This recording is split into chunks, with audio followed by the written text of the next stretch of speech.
तो यशवा मसीह में मेरा आप सबको शबह शलोम। यीशु मसीह आप सबके साथ हो, आपको बहुत सारी आशीषें और बरकतें दे मेरे प्रियो। आए हम इजराइल के लिए, यरूशलेम के लिए प्रार्थना करें कि मेरा यीशु मसीह इजराइल को, यरूशलेम को शलोम की आशीषें दे और इजराइल की जो खोई हुई भेड़ें हैं वो यीशु मसीह नासरी के नाम से उद्धार प्राप्त करें और उनकी जिंदगियां बचाई जाएं और भारत यीशु मसीह के उद्धार के दर्शन को देखने पाए, भारत के अंदर एक बड़ी जागृति की लहर आने पाए। हम यीशु मसीह नासरी के नाम से मांगते हैं, आमीन। मेरे प्रियो, हम यीशु मसीह के बड़े अनुग्रह के द्वारा बुक ऑफ हनोक के ऊपर स्टडी कर रहे हैं, हनोक की किताब के रहस्य के बारे में सीख रहे हैं और आज हम उसके 21वें भाग में हैं। पिछले 20 भागों में हमने बहुत सारी बातों को सीखा, जाना और मैं विश्वास करता हूं कि ये वचन हमारे लिए एक बड़ी आशीष का कारण बने हैं। मेरे प्रियो, आए हम हनोक की किताब के 21वें पाठ को आगे कंटिन्यू करेंगे और हम इसके अंदर से और बहुत सारी आशीषों को, बरकतों को अपने जीवन में रिसीव करेंगे। हनोक के बारे में बाइबल बयान करती है, जब उत्पत्ति 5 अध्याय 22 से 24 वचन को आप पढ़ते हैं, वहां हनोक के बारे में लिखा है। लेकिन मैं आपको बताना चाहता हूं, जब आप इब्रानिया 11 अध्याय के अंदर हनोक के बारे में पढ़ते हैं, हनोक के बारे में देखते हैं, तो हनोक के बारे में वहां लिखा है, विश्वास ही से हनोक ने यहोवा को प्रसन्न किया। विश्वास ही से उसने यहोवा को प्रसन्न किया। कैसे उसने यहोवा को प्रसन्न किया मेरे प्रियो? विश्वास के द्वारा। कैसे उसने यीशु मसीह को प्रसन्न किया? उसकी एक उत्तम गवाही बाइबल बयान करती है, उसकी एक उत्तम गवाही दी जाती है कि विश्वास ही के द्वारा हनोक ने यहोवा को प्रसन्न किया। मेरे प्रियो, हनोक ने उस समय वो किया जो यहोवा की दृष्टि में उत्तम था। जब उसके समय में हर जगह बुराई और गुनाह और बदकारी और अंधकार ही अंधकार की बातें थी, तो हनोक ने उस समय ये जाना और ये समझा कि यहोवा मुझे देख रहा है, उसका हाथ सदैव मेरे ऊपर है। और बाइबल बयान करती है, जब उसके पुत्र का जन्म हुआ, मतुशले का जन्म हुआ, जिसके जन्म का अर्थ था इसके मृत्यु जो है, इसकी जो मृत्यु है वो बड़े जल प्रलोभ को लेकर आएगी। और वो इतना सीरियस हो गया यहोवा के साथ कि वो उसके साथ साथ चलने लगा। वो हर समय हर पल अपने सामने यहोवा को मौजूद जानता था। मेरे प्रियो, याद रखें, बाइबल बयान करती है कि गवाहों का एक बड़ा बादल हमें घेरे हुए। इब्रानिया 12 अध्याय जब आप पहले वचन को पढ़ते हैं, वहां लिखा है कि गवाहों का बड़ा ऐसा बड़ा बादल जब हमें घेरे हुए है, तो आओ हम हिया बांध कर दौड़े। मेरे प्रियो, याद रखे, आत्मिक जहान के अंदर, स्पिरिचुअल वर्ल्ड के अंदर, वो धर्मी लोग जो आज विश्राम में चले गए हैं, वो धर्मी लोगों की आत्माएं हमें देखती हैं। याद रखें मेरे प्रियो, स्वर्ग से दूत हमें देखते हैं। बहुत बार आप अपने कमरे के अंदर होंगे या अपने घर में है या चर्च में है या बाहर है, आपको लग रहा होगा कि कोई नहीं देख रहा। याद रखें, यहोवा तो हमें देखता ही है, स्वर्गदूत भी देखते हैं।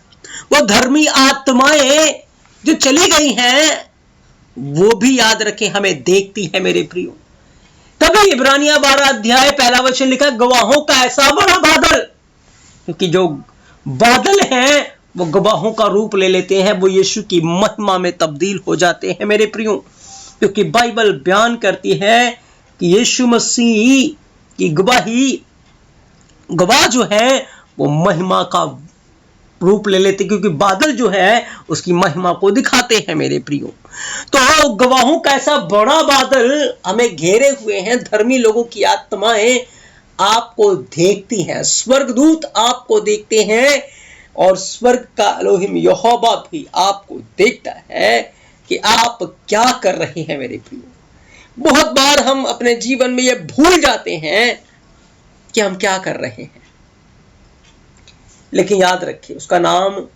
एल रोई है। एल रोई का अर्थ होता है यहोवा देखता है, वो देखता है। जब हनन्याह सफीरा पाप कर रहे थे, याद रखे, यहोवा ने उनको देखा था, पवित्र आत्मा ने उन्हें देखा था, स्वर्गदूतों ने उन्हें देखा था, धर्मी लोगों की आत्माओं ने उन्हें देखा था। और तभी तो पतरस ने कहा कि हनन्याह तेरे मन में शैतान ने यह बात क्यों डाली कि तू पवित्र आत्मा से झूठ बोले? उसने ऐसा नहीं कहा कि पवित्र आत्मा मुझे बता रहा है, यहोवा मुझे बता रहा है, लेकिन बड़े प्रमाण के साथ, बड़े श्रेष्ठता के साथ पतरस मानो उसे देख रहा हो पैसा छुपाते हुए। क्योंकि याद रखें, ऐसे ऐसे धर्मी लोग हैं, पवित्र लोग हैं, जिनका रिश्ता यीशु मसीह के साथ बहुत गहराई का है। वो आत्मा में वो देखते भी हैं मेरे प्रियो। यहोवा दर्शनों में, सपन में उनसे बात करता है, आत्मिकता में मेरे प्रियो। तो याद रखें, यहोवा देखता है। और हनोक के जीवन का ये रहस्य है, ये भेद है मेरे प्रियो, कि हनोक हर समय यहोवा को अपने सामने रखता था, उसका डर रखता था, उसे पता था कि यहोवा यहाँ मौजूद है। जैसे हम चर्च के अंदर उसकी आराधना कर रहे होते हैं, प्रार्थना कर रहे होते हैं, ये जानकर कि वो हमारे बीच में मौजूद हैं। वहाँ बहुत सारे लोग होते हैं जो आपको देख रहे होते हैं, और उस समय आप कोई भी ऐसा काम नहीं करते जिससे लोगों के बीच में आपका अपमान हो, लोगों के बीच में आपको अपमान सहना पड़े, या लोगों के बीच में आपकी गवाही खराब हो। ऐसा कोई भी काम आप नहीं करते, लेकिन आप जो करते हैं ऐसे काम करते हैं कि आपको लोग देखकर धर्मी जाने, लोग देखकर कहें ये कितने पवित्र लोग हैं। याद रखें, वहां वो फिजिकल आंखें हमें देखती हैं, तो हम बहुत ख्याल रखते हैं कि हम बड़े तरीके से प्रार्थना में रहे, बड़े तरीके से आराधना करें, बड़े तरीके से प्रार्थना करें, और चर्च के अंदर एक अच्छा नमूना देते हैं कि लोग हमें धर्मी जाने। लेकिन याद रखें, जब आप अपने घर में होते हैं, गुप्त में होते, जहां आप सोच रहे कि कोई नहीं है, यहाँ पर कोई मुझे नहीं देख रहा, गवाहों का बड़ा दल है जो आपको देख रहा है, स्वर्गदूत है जो आपको देख रहे हैं, स्वर्ग का एलोहिम यहोवा आपको देख रहा है। आपको उस समय भी वैसे बर्ताव करना है जैसे मानो वो आपको देख रहा है मेरे प्रियो। और यही यहोवा का डर है, यही यहोवा का भय है जो हनोक के जीवन में था, जिसके द्वारा उसने यहोवा को प्रसन्न किया। और यही डर यदि आप अपने जीवन में ले आएंगे कि यहोवा मुझे देख रहा है, पवित्र आत्मा मुझे देख रहा है, यीशु मसीह मुझे देख रहे हैं, तो आप बुराई से और पाप से और बुराई की बातों से बच जाएंगे और अपना जीवन प्रार्थना में जीवन होकर गुजारेंगे। ये हनोक के जीवन का रहस्य था मेरे प्रियो। और हनोक ने स्वर्ग की सारी बातों को देखा, दर्शनों को देखा, उसके बातों को देखा, और उसके दर्शन और स्वर्ग के भेद आज हमारे लिए एक बड़ी आशीष का कारण हो रहे हैं मेरे प्रियो। हनोक ने अपने बुक के अध्याय के 83वें पाठ के अंदर, 83वें लेसन के अंदर बताया, और मैंने अपने हाथों को स्वर्ग में उठा लिया और पवित्र और परम प्रधान की प्रशंसा की। मैंने अपना मुंह खोला और परम प्रधान से उस भाषा में बात किया जो उसने मनुष्य के सभी संतानों को उसके विचारों को प्रकट करने साधन के रूप में दी है। मैंने इसे इस प्रकार से मनाया, तू धन्य है अदोनी, पराक्रमी और उदात्त राजा, स्वर्ग के सभी प्राणियों के स्वामी, राजाओं का राजा, पूरे ब्रह्मांड का स्वामी, जिसका शासन, प्रभुत्व और महिमा कभी खत्म ना होगा। मेरे प्रियो, हनोक ने इन शब्दों से यहोवा को धन्य कहा। सदी से सदी तक तेरा शासन बना रहेगा, स्वर्ग हमेशा के लिए तेरा सिंहासन है, और पृथ्वी अनंत काल से अनंत काल तक तेरे चरणों के धरने का पत्थर है। जैसे यशाया 66 अध्याय में लिखा है, स्वर्ग उसका सिंहासन और पृथ्वी उसके पांव की चौकी है, वही बात हनोक पहले कह रहा है मेरे प्रियो। क्योंकि यह तू ही है जिसने उन्हें बनाया, और यह तू ही है जो उन्हें नियंत्रित करता है। कुछ भी तेरे असीम शक्ति से बच नहीं सकता। तेरे साथ ज्ञान अपरिवर्तनीय है, यह लगातार तेरे सिंहासन को देखता रहता है। तू जानता है, तू देखता है, तू सब कुछ सुनता है। कुछ भी तेरे शक्तिशाली दृष्टि से बच नहीं सकते, क्योंकि तेरी आंखें हर जगह है मेरे प्रियो। यहोवा की आंखें हर जगह है, और यही बात हनोक बता रहा है, जो उसने माना, जो उसने अपने जीवन में लागू किया। उसने कहा, हर जगह तू है, सब कुछ तू देखता है, और कुछ भी तेरे आंखों से छुप नहीं सकता, कुछ भी तुझसे बच नहीं सकता। ये वे स्वर्गदूत है जिन्होंने तेरी आज्ञाओं का उल्लंघन किया है। तेरे क्रोध मनुष्य के मांस के ऊपर निर्णय के महान दिन तक उमड़ता है। अब हे अदनोई, हे मेरे एलोहिम, पराक्रमी और उदार राजा, मैं तुझसे प्रार्थना करता हूँ, मैं तुझसे निवेदन करता हूँ, मेरी प्रार्थना सुन, पृथ्वी पर मेरी पीढ़ी कायम हो, मानव जाति का पूर्ण विनाश न हो, भूमि को उजाड़ मत छोड़ और यह हमेशा के लिए नष्ट ना हो मेरे प्रियो, क्योंकि जल प्रलय आने वाला था, लेकिन हनोक धर्मी है और यहोवा धर्मी की दुहाई को सुन लेता है। इसलिए हनोक प्रार्थना करता है, उसका भय मानता है कि मेरा वंश बचा रहे, पृथ्वी हमेशा के लिए नाश ना हो। और यहोवा ने हनोक की प्रार्थना को सुना और उसने नूह को बचाया मेरे प्रियो, ताकि उसके द्वारा पृथ्वी फिर से बढ़े। उसने फिर से पूरी पृथ्वी के ऊपर पानी, जब पानी ही था, फिर उस पानी में से भूमि को फिर से अलग किया, उदय किया मेरे प्रियो, और पानी पृथ्वी की सतहों से हटने लगा और भूमि सूखी भूमि दिखाई देने लगी। हे अद्रोही, पृथ्वी के मुख से उस मांस को उखाड़ फेंक जिन्होंने तेरा बुरा किया है, लेकिन धर्मी के वंश को हमेशा के लिए बनाए रखने के लिए जारी रख।